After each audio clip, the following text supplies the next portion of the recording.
Global knowledge initiative चलाता है, जिसको सोरोस पैसा देता है, जिसको यूएसएड पैसा देती है, और राहुल गांधी के अमेरिका दौरे का सारा खर्चा global knowledge initiative same Pitroda देता है।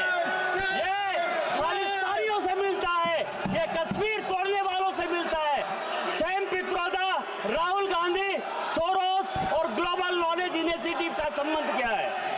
तीसरा सर, 2004 में सोरोस यहां आया, 2009 में सोरोस यहां आया, उसने बॉम्बे स्टॉक एक्सचेंज में 5% स्टेक लिया।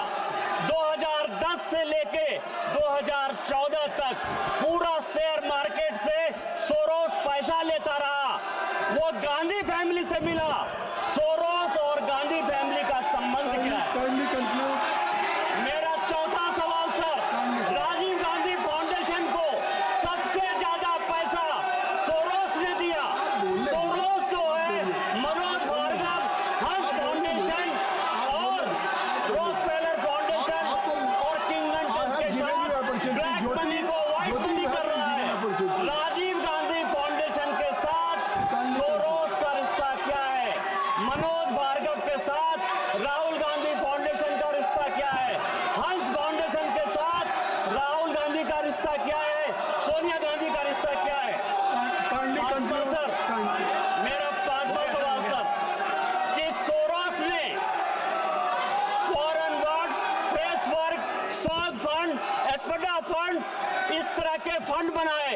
वो सारे कांग्रेस के 300 लोगों को, कांग्रेस पार्टी के 300 लोगों को उसने जो है स्टार्टअप के नाम पर पैसा दिया है। ये 300 लोग कौन है और गांधी परिवार के साथ उनका क्या संबंध है? मेरा चौथा पांचवा प्रश्न है सर, कि भारत जोड़ो यात्रा में सलील शेट्टी गया था। भारत जोड़ो यात्रा में कांग्रेस ने कितना पैसा खर्चा किया और सोरोस फाउंडेशन सभा की कार्रवाई 1 बजे तक के लिए स्थगित की जाती है।